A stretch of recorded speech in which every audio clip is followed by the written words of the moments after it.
माघ पूर्णिमा पर करें ये उपाय, घर में बढ़ेगी सुख और समृद्धि। हिंदू धर्म में माघ पूर्णिमा का विशेष महत्व है। पंचांग के अनुसार माघ मास के शुक्ल पक्ष की पूर्णिमा को माघ पूर्णिमा, माघी पूर्णिमा जैसे नामों से भी जाना जाता है। माघ पूर्णिमा के दिन स्नान और दान करने से शुभ फलों की प्राप्ति होती है। मान्यता है कि इस दिन चंद्रदेव के साथ मां लक्ष्मी की आराधना करना बेहद शुभ माना जाता है। धर्म शास्त्रों के मुताबिक माघ पूर्णिमा पर दान दक्षिणा का भी विशेष महत्व है। इस दिन दान करने से 32 गुना फल प्राप्त होता है।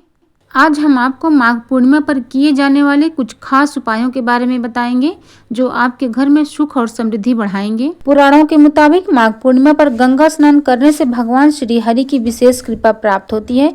मान्यता है कि इस दिन भगवान विष्णु गंगा जल में निवास करते हैं। माघ पूर्णिमा पर भगवान विष्णु के साथ ही माँ लक्ष्मी की भी पूजा का विधान है। मान्यता है कि इस दिन माँ लक्ष्मी को पीले और लाल रंग की सामग्री अर्पित करने से वो अत्यंत प्रसन्न होती हैं। धर्म विशेषज्ञों के मुताबिक माघ पूर्णिमा पर माँ लक्ष्मी की विधि विधान से पूजा करने के बाद श्री सूक्त का पाठ करना चाहिए। ऐसा करने से माँ लक्ष्मी सुख समृद्धि का आशीर्वाद देती हैं। माघ पूर्णिमा के मौके पर नदी के किनारे दीपदान करने का भी महत्व है।